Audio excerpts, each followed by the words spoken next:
నలుగురికి నచ్చినది నాకసలే నచ్చదురు.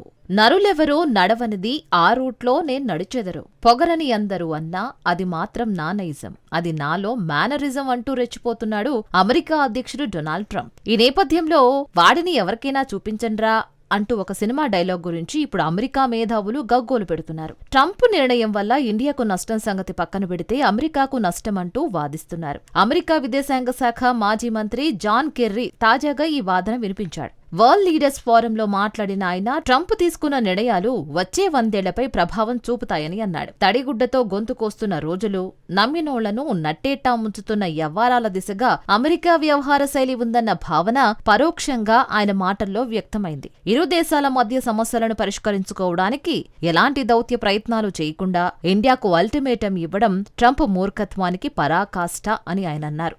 భారత్ అమెరికా సంబంధాలకు దురదృష్టకరమైన పరిణామంగా 50% టారిఫ్ గురించి ఆయన వ్యాఖ్యానించారు. ఒబామా హయాంలో ఇరు దేశాలు సహకారం, పరస్పర గౌరవం ఆధారంగా చర్చలు జరిగాయని అన్నారు. కానీ ట్రంప్ పాలనలో ఆర్డర్లు ఇవ్వడం, ఒత్తిడి చేయడం, ఉంటే ఉండండి లేకుంటే పోండన్నట్లుగా విధానాలు మారాయని అన్నాడు. ఇటీవల రష్యా చమురు కొనుగోలు కారణంగా భారతదేశంపై అమెరికా సెకండ్ టారిఫ్ విధించడం, అలాగే పాకిస్తాన్తో వివాదంలో భారత శాంతి ప్రయత్నాలను తిరస్కరించడం అమెరికాకు దీర్ఘకాలంలో నష్టం కలిగిస్తాయని అన్నాడు. అయితే త్వరలోనే ట్రంప్కు జ్ఞానోదయం కలుగుతుందని ప్రధాని మోదీ, వాణిజ్య మంత్రి పీయూష్ గోయల్ అమెరికాతో సయోధ్య కుదర్చగల యోధులని ఆయన కొనియాడారు. భారతదేశం చర్చల్లో సమర్థవంతమైన ప్రతిపాదనలు చేసిందని, అమెరికాకు అనేక దిగుమతులపై సున్నా సుంకం ఆఫర్ చేయడం చాలా పెద్ద విషయమని ఆయన అభిప్రాయపడ్డాడు. త్వరలోనే వివాదం పరిష్కారం అవుతుందని కూడా అన్నారు. ఇప్పటికే ట్రంప్ తీరుపై మాజీ అధికారులు, నిపుణులు ఆందోళన వ్యక్తం చేస్తున్నారు. ట్రంప్ మాజీ సలహాదారు జాన్ బోల్టన్